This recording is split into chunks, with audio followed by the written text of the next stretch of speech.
semester student. Subject on computer fundamental and its application. Myself Nitish Kumar Chandrakar, assistant professor from computer science department. So this is unit 3 spreadsheet data analysis and chart presentation. So now today our topic understanding functions. So हम already कुछ functions जो है MS Excel में देख चुके हैं. Sum function, average function, mean function, max function, ये already हमने देख चुके हैं. तो अब डिटेल में हम फंक्शंस के बारे में देखेंगे. MS Excel में कौन कौन से फंक्शंस ऑलरेडी बाय डिफॉल्ट जो है वो प्रोवाइड किए जाते हैं. So a function is a predefined formula. तो फंक्शन जो होता है वो प्री डिफाइंड फार्मूला होता है. प्री डिफाइंड फार्मूला होता है मतलब पहले से एक्सेल में बना हुआ रहता है, वो फार्मूला फिट रहता है, हम सिर्फ उस फंक्शन का यूज करते हैं. That perform calculation using specific value in a particular order. जो कि एक स्पेसिफिक ऑर्डर में कैलकुलेट करता है, कोई ऑपरेशन परफॉर्म करता है, जिसको वो फंक्शंस कहते हैं. Excel includes many common functions that can be used to quickly find the sum, average, count, maximum value and minimum value for the range of cell.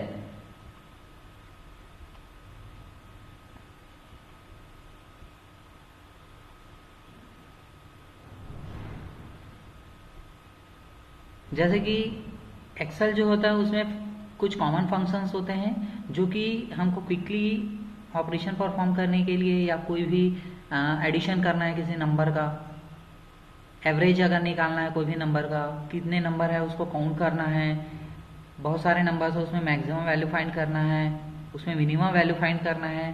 तो सेल के बीच में ये सारे फंक्शंस कैसे फिट करते हैं, कैसे परफॉर्म करते हैं, वो चीज़ जो है एक्सेल में ऑलरेडी बना हुआ रहता है. In order to use functions correctly, you will need to understand the different parts of function and how to create arguments to calculate value and cell references. तो ये जो पार्ट ऑफ द फंक्शन होता है उसको समझना है. तो उसके लिए हमको कोई भी दो सेल के बीच में जो वैल्यू रहता है उसको कैलकुलेट करने के लिए यूज किया जाता है.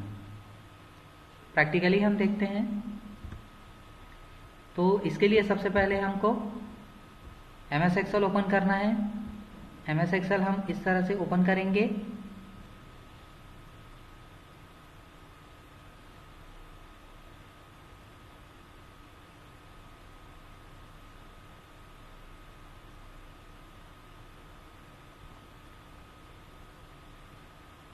यहाँ पे सपोज हमें वैल्यू, ये फर्स्ट है, वैल्यू सेकंड है. यहाँ पे हमने कुछ नंबर ऐड किए हैं. इस तरह से नंबर है. यहाँ पे भी कुछ नंबर्स हम ऐड कर दिए, पुट कर दिए इस तरह से. अब ये दोनों सेल में हमारे पास वैल्यू है. अब इस वैल्यूज को हमको ऐड करना है. तो ऐड करने के लिए यहाँ पे ऐड एक कॉलम बना दिए. तो यहाँ पे ऐड करने के लिए हम सबसे पहले इन दोनों वैल्यू को इस तरह से सेलेक्ट कर लेंगे. और ये ऑटो सम करके फंक्शन है, इसमें जैसे हम क्लिक करेंगे ऑटो सम फंक्शन, तो ये दोनों का एडिशन जो है यहाँ पे पुट कर देगा. और इसका जो फंक्शंस है हमको इस सेल में दिखेगा. ये वाला जो सेल रहता है इसको फॉर्मूला सेल बोलते हैं. ये जो होता है ये फॉर्मूला सेल है.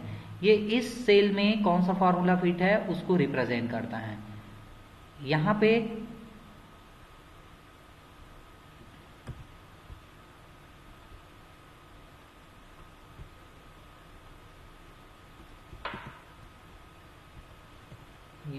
हम इसको इस तरह से सम कर दिए. अब यहाँ पे कोई फॉर्मूला, इस सेल में कोई फार्मूला पुट नहीं है. यहाँ पे हम क्लिक करेंगे तो यहाँ पे फार्मूला पुट है. अब हम इस चीज को हम माउस से पुश करेंगे तो सभी में फार्मूला पुट हो जाएगा। इस तरह से सभी में फार्मूला पुट हो जाएगा और इन दोनों रो जो कॉलम है उसका वैल्यू जो है ऐड होके इस तरह से आ जाएगा। तो ये तो हुआ एडिशन फार्मूला। एडिशन मतलब सम करना। अब हम एवरेज फार्मूला देखेंगे। तो इन सभी का एवरेज अगर हमको निकालना है, एवरेज, तो यहाँ पे एवरेज के लिए हम तीनों को हम सेलेक्ट कर लेंगे। एवरेज के लिए इस तरह से एवरेज जैसे करेंगे तो इन तीनों का एवरेज जो है यहाँ पे निकल जाएगा। तो एवरेज के लिए क्या होता है, ये तीनों को ऐड करना और ये जो 3 वैल्यू है उससे डिवाइड करने से ये वैल्यू आता है। तो ऑलरेडी हमारे पास एमएस एक्सेल में एवरेज नाम का फंक्शन प्रीडिफाइंड है, हमने उसका सिर्फ उस फंक्शन का यूज किया है जिससे हमें ये रिजल्ट मिला। अब इसको इस तरह से क्लिक करेंगे, एवरेज फंक्शन में क्लिक करेंगे, एवरेज हो गया। इस तरह से एवरेज फंक्शन में क्लिक करेंगे, एवरेज। अब हमें बार बार इस तरह से ना करना पड़े तो इसके लिए हम इस सेल को क्लिक करेंगे और माउस को राइट क्लिक करके होल्ड किए रहेंगे और इससे माउस से प्रेस कर देंगे तो ये हमारा एवरेज वैल्यू फाइंड आउट हो गया। तो इस तरह से हम एवरेज फंक्शन का यूज कर सकते हैं। उसी तरह एक फंक्शन होता है काउंट नंबर। जैसे काउंट नंबर को क्लिक करेंगे तो यहाँ पे 6 काउंट हो जाएगा। कैसे, 1 2 3 4 5 6। तो ये काउंट नंबर हुआ। उसके बाद एक और फंक्शन होता है मैक्स। मैक्स के लिए सबसे पहले यहाँ पे हम इस वाले सेल के लिए मैक्स फाइंड आउट करते हैं। तो यहाँ पे इस सेल को क्लिक करेंगे, पूरे को सेलेक्ट करेंगे, मैक्स वैल्यू को जैसे क्लिक करेंगे तो ये मैक्सिमम, ये सभी वैल्यू में मैक्सिमम वैल्यू जो है वो 89 है, उसी को यहाँ पे रिप्रेजेंट किया है। अब यहाँ पे अगर हम मिनिमम फाइंड करते हैं तो सभी को सेलेक्ट कर लेंगे और जैसे मीन पे क्लिक करते हैं तो मिनिमम वैल्यू जो है ये सभी वैल्यूज में 55 है, तो ये मिनिमम वैल्यू 55 हो गया। तो इस तरह से हमने सीखा सम फंक्शन का यूज, एवरेज फंक्शन का यूज क्यों किया जाता है, काउंट मैक्स नंबर फंक्शन क्या होता है, मैक्स फंक्शन क्या होता है, मिनिमम फंक्शन क्या होता है, और भी बहुत सारे फंक्शंस एमएस एक्सेल में बने होते हैं। आप एक एक करके उसको प्रैक्टिकली चेक कर सकते हैं। So next the part of a function. Part of function में क्या होगा, in order to work correctly a function must be written a specific way which is called the syntax. The basic syntax for the function is the equal sign. कोई भी function हम कोई भी cell में put करते हैं तो सबसे पहले फंक्शन के लिए हम इक्वल साइन का यूज करते हैं। Then name of the function, उस फंक्शन का नाम लिखते हैं। जैसे एडिशन फंक्शन है तो सम लिखेंगे, एवरेज फंक्शन है तो एवीजी लिखेंगे, एवरेज पूरा लिखेंगे, इस तरह से। एंड वन और मोर आर्गुमेंट्स, एक या एक से ज्यादा आर्गुमेंट्स हो सकते हैं। Argument contain the information you want to calculate. वो आर्गुमेंट कंटेन जो है जिसको आपको कैलकुलेट करना है वो आर्गुमेंट रहेगा।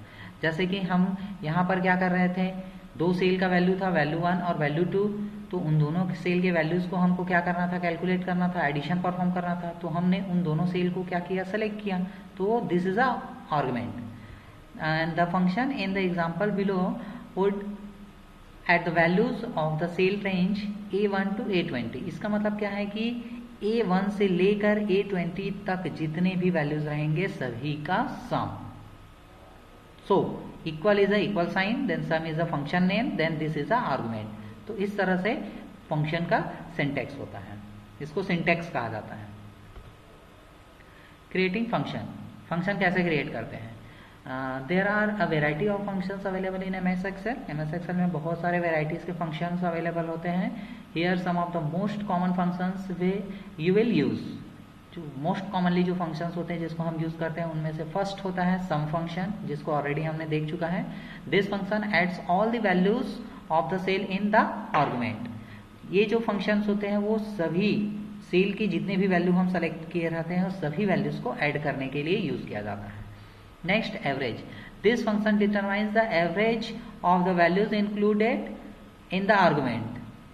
It calculates sum of the cells and then divides the value by the number of cells in the argument. तो एवरेज फंक्शन का यूज क्या होता है, जितने नंबर ऑफ सेल को हम सेलेक्ट करेंगे उतने को ऐड करता है फर्स्ट टाइम, देन वो काउंट करेगा कितने हम सेल को या कितने नंबर को हमने सेलेक्ट किया है। सपोज 3 नंबर को सेलेक्ट किया है तो डिवाइड बाई क्या कर देगा, 3 कर देगा और उसका आंसर उसी सेल में हमको देगा। इस तरह से एवरेज फाइंड होता है। तो वो फंक्शंस के अंदर इनबिल्ट है, हम सिर्फ उस फंक्शन का यूज कर रहे हैं जिससे हमें रिजल्ट मिल रहा है। Next, round function. The round function rounds a number of specific number of digits. एक स्पेसिफाइड नंबर ऑफ डिजिट्स होते हैं। For example, if cell A1 contains, अगर A1 सेल में हमने कंटेन करके रखा है कोई number 23.7825 and you want to round the value to 2 decimal places, you can use the following formula.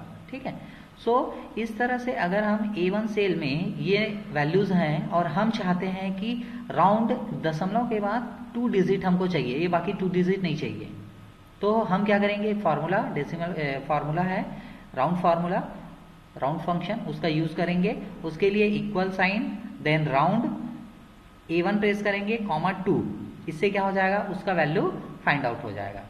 So the result of this function is this. तो इस तरह से ये फंक्शन आएगा। तो इसके लिए सबसे पहले सिंटेक्स होता है, सिंटेक्स में इक्वल साइन रहेगा, देन राउंड फंक्शन रहेगा, देन वो नंबर रहेगा जो भी सेल है और नंबर ऑफ डिजिट, दशमलव के बाद कितना डिजिट तक हमको वैल्यू चाहिए, वो वैल्यू डिजिट में रहेंगे।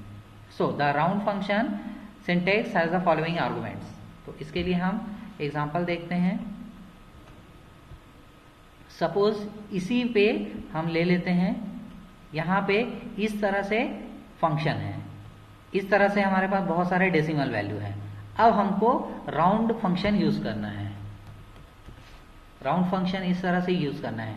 इसके लिए इक्वल प्रेस करेंगे, यहाँ पे राउंड लिखेंगे, इस तरह से राउंड, और उसके बाद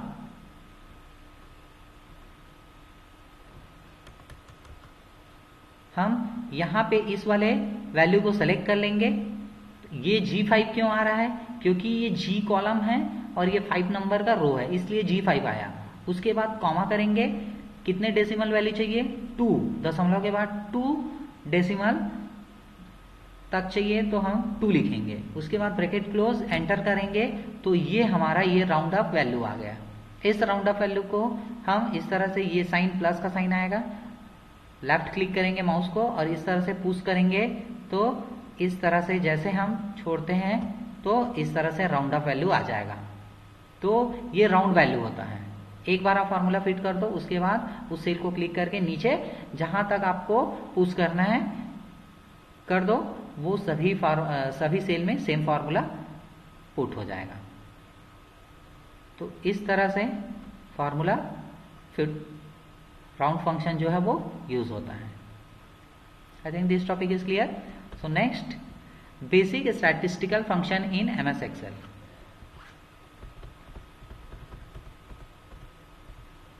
so basic statistical functions in MS Excel में क्या होगा कि मैथमेटिक्स से रिलेटेड जितने भी फंक्शंस होते हैं वो सभी एक्सेल में प्री डिफाइंड रहते हैं, इनबिल्ट रहते हैं, जिसका हमको यूज करना रहता है।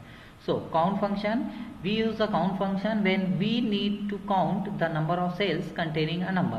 काउंट फंक्शन का यूज जो है क्यों किया जाता है, वो स्पेसिफिक जितने भी सेल के नंबर है उसको काउंट करता है।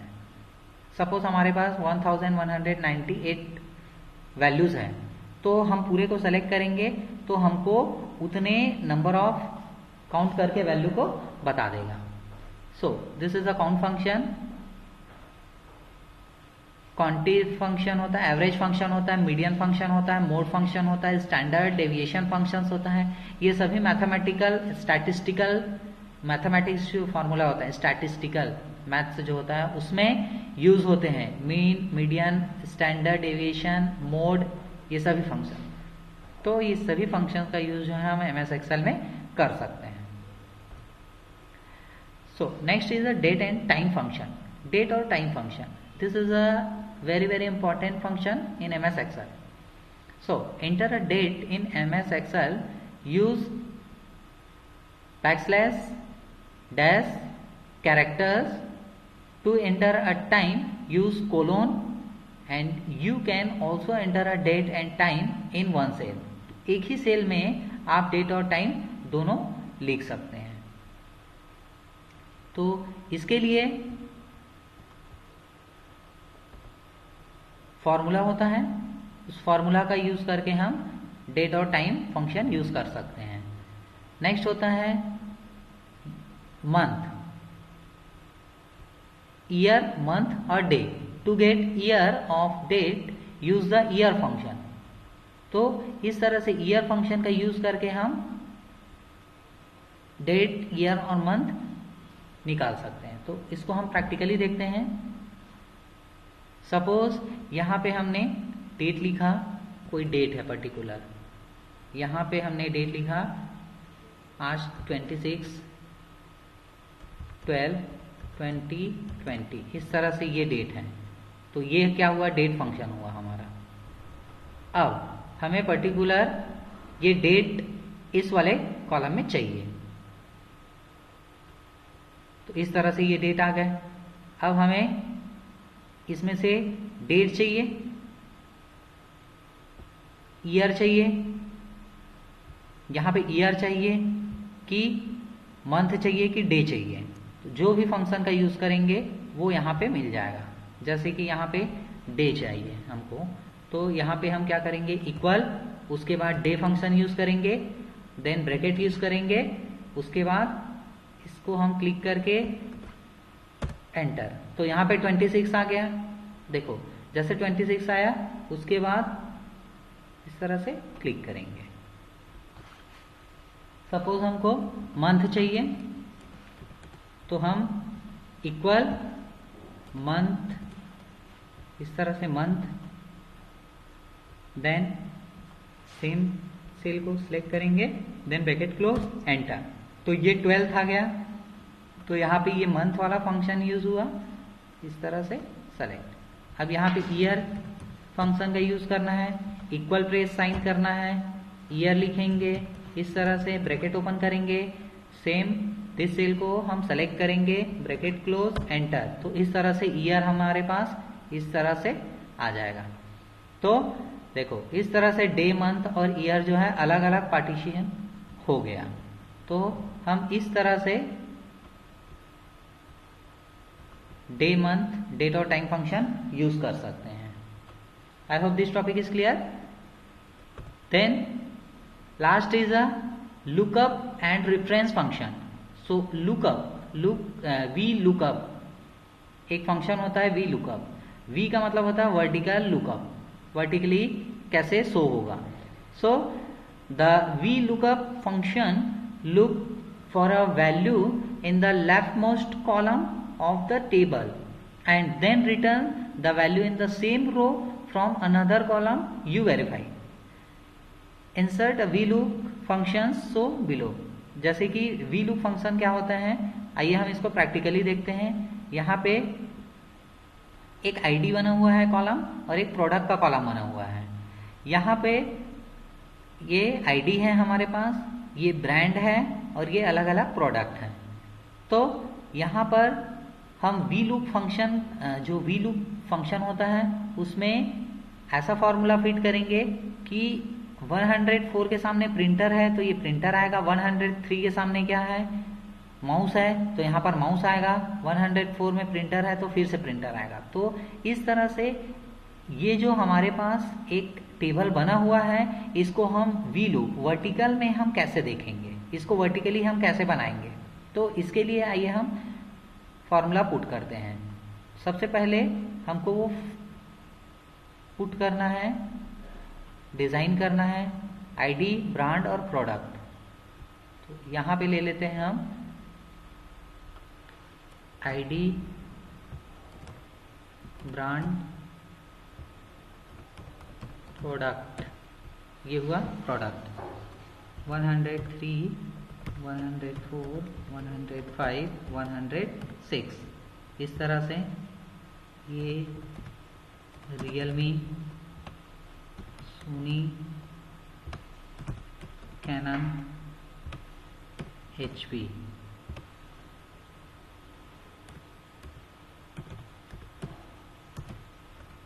हेडफोन, माउस, प्रिंटर, स्कैनर, तो इस तरह से अलग अलग ब्रांड के अलग अलग प्रोडक्ट हैं। तो हम इसको सेट कर दिए इस तरह से। अब हमको इसको वी लुक में देखना है। वी लुक मतलब वर्टिकली देखना है। वर्टिकल कहने का मतलब ये जो आईडी कॉलम है, ये आईडी हम यहाँ पे आईडी लिखेंगे। इस तरह से हम यहाँ पे फॉर्मूला पुट करेंगे इस सेल में। ये फॉर्मूला मैंने पहले से कॉपी करके रख लिया था। तो यहाँ पे वी लुक वर्टिकल लुक देखना है, तो वर्टिकल लुक का पहले फॉर्मूला पुट करेंगे। उसके बाद A2 ये वाला जो सेल है इसके लिए है। उसके बाद $E ये कॉलम का है, $E, और ये 4 जो है वो इस वाले रो का है। 4 रो पे ये 101 आईडी है। उसी तरह ये जो है G4 तक जाएगा, ये हेडफोन तक जाएगा। 3 इसलिए क्योंकि यहाँ पे 3 नंबर ऑफ रो है, कॉलम है 1 2 3, और ये फॉल्स है। जैसे हम एंटर प्रेस करेंगे हेडफोन जो है यहाँ पे प्रिंट हो जाएगा। तो इस तरह से यहाँ पे प्रिंट हो जाएगा। सेकंड हम इसके लिए अगर करेंगे सपोज, तो यहाँ पर अगर हम 3 के लिए कर रहे हैं तो ये वर्टिकली देखेंगे। तो इस वाले को हम क्या करेंगे, यहाँ पे इक्वल प्रेस, देन यहाँ पे वी लुक का ये हो जाएगा। उसके बाद यहाँ पे हम इस सेल को क्लिक करेंगे, सेलेक्ट करेंगे, देन कॉमा प्रेस करेंगे। देन हम ये 3 आईडी वाले को पूरे इस तरह से सेलेक्ट करेंगे। सेलेक्ट करने के बाद हम यहाँ पे इसको सेट करेंगे। सेट करने के लिए यहाँ पे $साइन लगाएंगे। E के बाद 6 में $साइन, G के पहले यहाँ पे $साइन, यहाँ पे 6 के पहले $साइन, उसके बाद $साइन, उसके बाद यहाँ पे कॉमा 3, कॉमा यहाँ पे फॉल्स पुट करेंगे। ओके, एंटर प्रेस करते ही प्रिंटर आ जाएगा। तो इस तरह से यहाँ पे हेडफोन आ गया, यहाँ पे प्रिंटर आ गया। तो बाकी इस तरह से सभी में हमको सेट करना पड़ेगा। तो इसके लिए 4 है 104, इसके लिए भी हम सेट कर देंगे। इक्वल प्रेस करेंगे, वी लुक का फॉर्मूला पुट करेंगे। उसके बाद यहाँ पे इस वाले सेल को सेलेक्ट करेंगे, कॉमा प्रेस करेंगे, यहाँ पे कॉमा प्रेस करेंगे। कॉमा प्रेस करने के बाद ये 4th नंबर को इस तरह से सेलेक्ट करेंगे। उसके बाद यहाँ पे हम $सिंबल सेलेक्ट करेंगे, इस तरह से सेट कर देंगे। $सिंबल सभी में लगा देंगे यहाँ पर, जिससे वो सेट हो जाएगा वैल्यू। और यहाँ पे 3, फॉल्स, एंटर। तो इस तरह से ये स्कैनर आ गया। उसी तरह यहाँ पे अगर हम पुट करते हैं,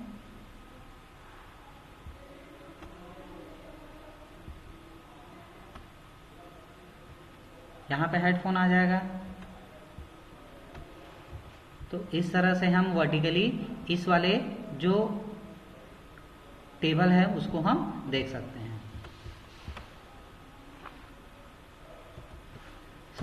आज हमने पढ़ा अंडरस्टैंडिंग फंक्शंस के बारे में।